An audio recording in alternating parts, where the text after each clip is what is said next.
Hi guys, welcome to yet another session of 12 minutes to CLAT. Today we are going to discuss about a controversial ordinance that has been passed by the government of UP against unlawful conversion of a person or certain people to another religion. Okay, so before delving into what this ordinance is all about, we'll first understand a bit of background story about it and why has it been promulgated at all. Okay, क्यों वो ordinance actually आया है.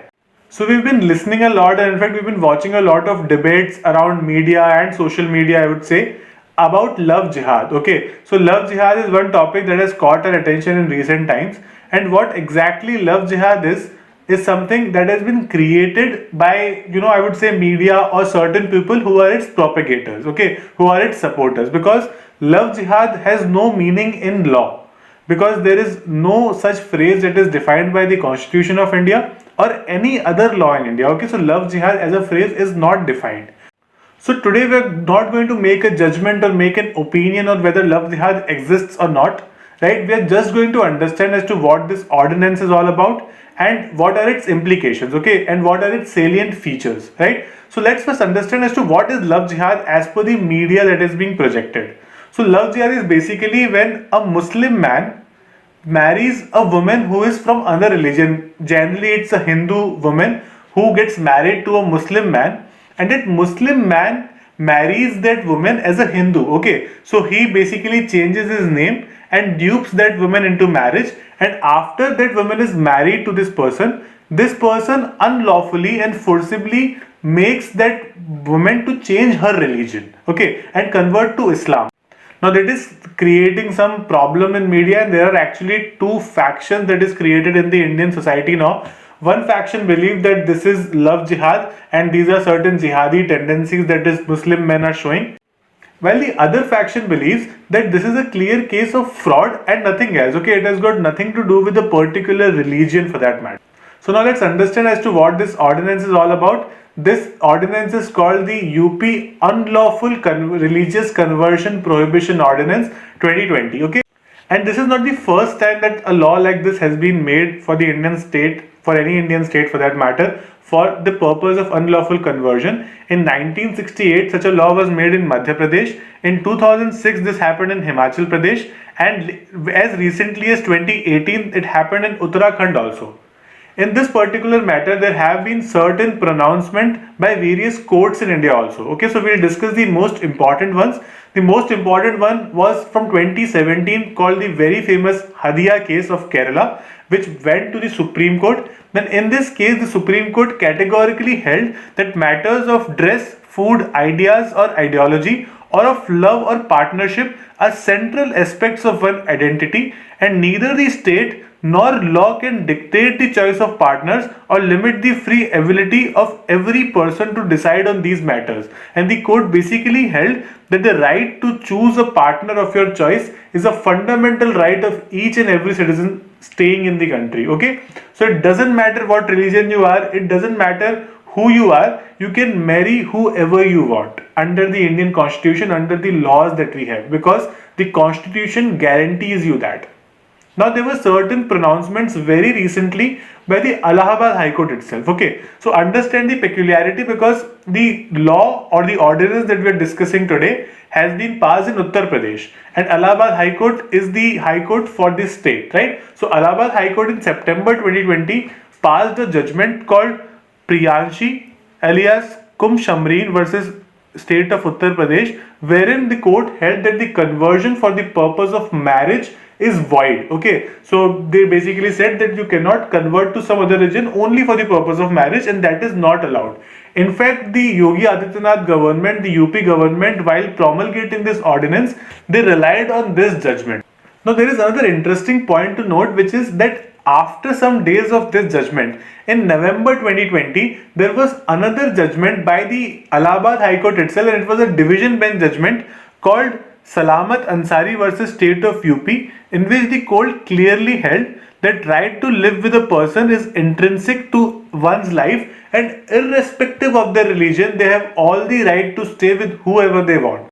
So this was a division bench judgment which holds more value in the eyes of law, because obviously there were two judges and it has more value as compared to the previous judgment that came in September, on which the government relied while promulgating the ordinance. Okay, so this was a slight and a little bit of hint and a background story of this particular ordinance.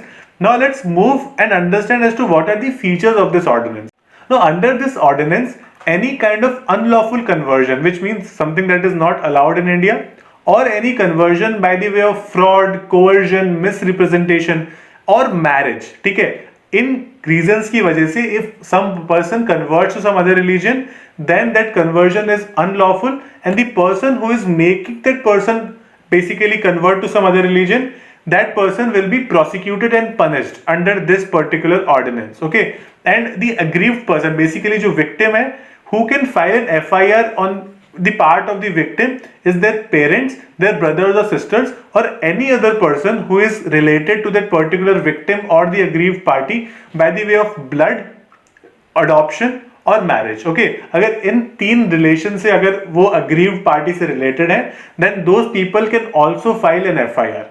Now another important point to consider here is there is certain punishment defined in the ordinance. Okay, so if it's a normal conversion of some person to some other religion which is unlawful in the eyes of law, the punishment ranges from 1 year to 5 years of imprisonment plus a minimum fine of 15,000 rupees.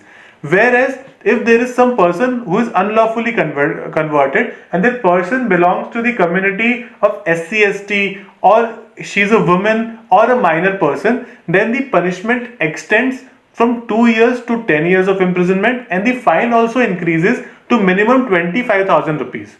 And if there is mass conversion, which means more than 2 people are converted to some other religion unlawfully, then the punishment increases further from 3 years to 10 years, and the fine also increases to 50,000 minimum. Now obviously there would be certain people who would be convicted under this act because of unlawfully converting some people to another religion, right? Now they will be prosecuted, but there will be certain repeated offenders also. Okay, once you are convicted, you may be convicted again also, and in that case your punishment will be doubled. Okay, so whatever you got the last time, the maximum punishment that is defined for repeated offenders is the double the punishment that they got last time. Okay, or that actually is given in the law, so a double punishment can be given. There could be certain institutions also who may aid or who may directly convert certain people unlawfully to certain other religions. Now those people or that particular organization's license will be cancelled, and if that organization used to get any state grants, okay, or any state aids, all those grants will be annulled. Basically वो सारे जो grants होते हैं वो उनको मिलना बंद हो जाएंगे.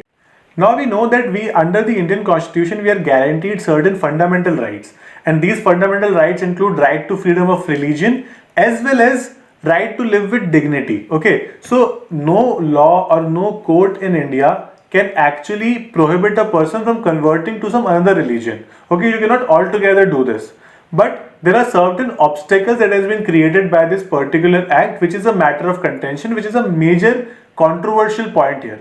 So what this act provides is, when a person wants to convert to some other religion, he or she has to file a declaration with the district magistrate or the additional district magistrate at least 2 months prior to their conversion. Okay, so when you are converting, उससे 2 महीने पहले you have to file with the district magistrate or the additional district magistrate. Then it will be the responsibility of the district magistrate or the additional district magistrate to confirm with the police and to investigate whether this particular conversion is happening lawfully or unlawfully. And there will be certain people who will be converting, right? But obviously when you convert to some other religion, there is some sort of a religious ceremony that takes place.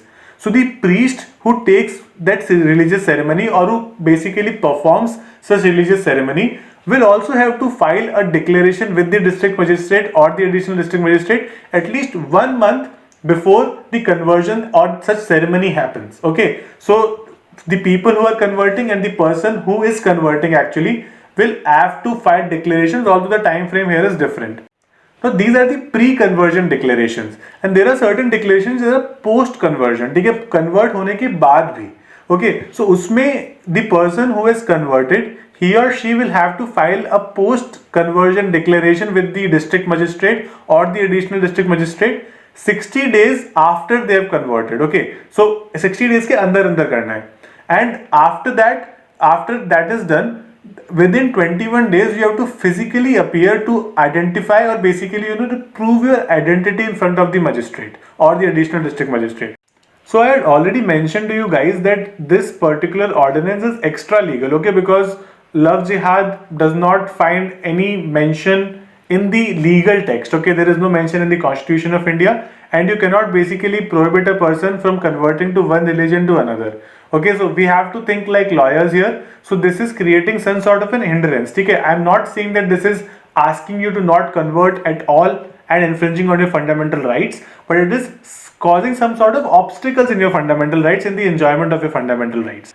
Okay, so there have been two petitions filed, one in the Allahabad High Court and second in the Supreme Court, to decide on the constitutionality of this matter, because various people feel that this is not constitutional in the eyes of law, because there is no mentioning of such thing in the Constitution or any other law for that matter. So that's it about the session from our side. If you like our sessions, subscribe to our channel and press the bell icon so you don't miss any updates from us. Also, keep following us on Telegram as well as on our Instagram channels. You'll find the link in the description box. That will be helpful to follow for all the important updates. All the very best and keep smiling.